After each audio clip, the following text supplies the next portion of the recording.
Assalamualaikum semuanya, selamat bergabung di kelas PKN.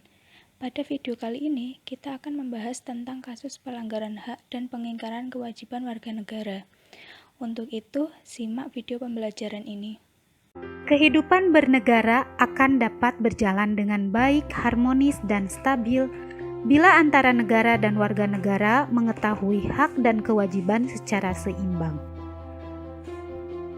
Pemerintah memberikan jaminan bagi pelaksanaan hak dan kewajiban warga negara yang dituangkan dalam konstitusi negara. Pelaksanaan hak dan kewajiban yang tidak seimbang akan mudah menimbulkan pertikaian dan konflik.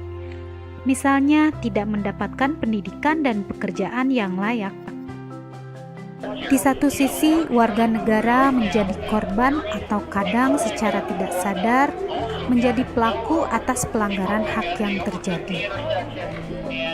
Di sisi lain, tidak sedikit pula warga negara yang suka melakukan pengingkaran terhadap kewajibannya. Misalnya, berperilaku anarkis, tidak menjaga persatuan dan kesatuan negara. Pelanggaran hak dan pengingkaran kewajiban warga negara diantaranya disebabkan oleh beberapa faktor. Pertama, sikap egois atau terlalu mementingkan diri sendiri. Seseorang yang mempunyai sikap seperti ini akan menghalalkan segala cara supaya haknya bisa terpenuhi meskipun caranya tersebut dapat melanggar hak orang lain. Kemudian yaitu rendahnya kesadaran berbangsa dan bernegara. Sikap tidak mau tahu ini berakibat muncul perilaku atau tindakan penyimpangan terhadap hak dan kewajiban warga negara. Kemudian sikap tidak toleran. Sikap ini akan menyebabkan munculnya saling tidak menghargai dan tidak menghormati atas kedudukan atau keberadaan orang lain, yang akhirnya akan mendorong seseorang untuk melakukan pelanggaran kepada orang lain. Kemudian penyalahgunaan kekuasaan. Kekuasaan di sini tidak hanya menunjuk pada kekuasaan pemerintahan, tetapi juga bentuk-bentuk kekuasaan lain yang terdapat di dalam masyarakat, seperti para pengusaha yang tidak memperdulikan hak-hak buruhnya, jelas melanggar hak warga negara. Oleh karena itu, setiap penyalahgunaan kekuasaan mendorong timbulnya pelanggaran hak dan kewajiban warga negara. Ketidaktegasan aparat penegak hukum. Aparat penegak hukum yang bertindak tidak tegas terhadap setiap pelanggaran hak dan pengingkaran kewajiban warga negara tentu akan mendorong timbulnya pelanggaran lainnya, karena para pelaku cenderung mengulangi perbuatannya sebab mereka tidak menerima sanksi atas perbuatan yang dia lakukan sebelumnya tadi. Terakhir yaitu penyalahgunaan teknologi. Kemajuan teknologi tidak hanya memberikan dampak positif, namun juga dampak negatif yang dapat memicu timbulnya kejahatan apabila tidak dimanfaatkan untuk hal-hal yang sesuai dengan aturan. Kalian tentunya pernah melihat para anak jalanan sedang mengamen di perempatan jalan raya atau lampu merah di jalan raya. Atau mungkin juga kalian pernah didatangi pengemis yang meminta sumbangan.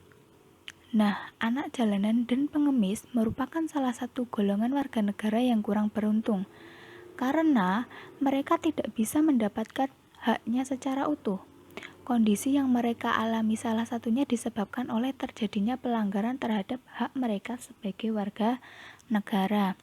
Misalnya, pelanggaran terhadap hak mereka untuk mendapatkan pendidikan, sehingga mereka putus sekolah, dan akibatnya mereka menjadi anak jalanan. Contoh pelanggaran terhadap hak warga negara yang dapat kita lihat dari kondisi saat ini diantaranya yaitu proses penegakan hukum yang masih belum optimal.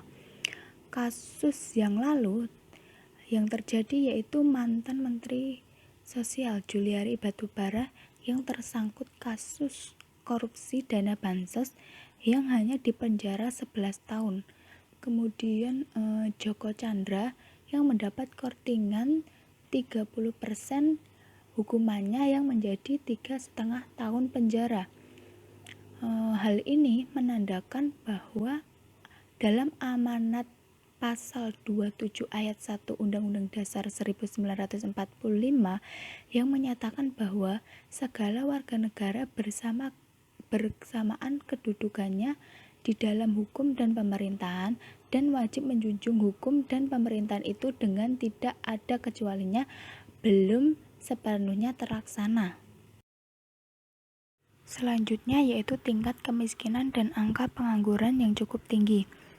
Dilihat dari profil kemiskinan di Indonesia per September 2020, persentase mengalami kenaikan, di mana tahun lalu persentase profil kemiskinan di Indonesia mengalami penurunan.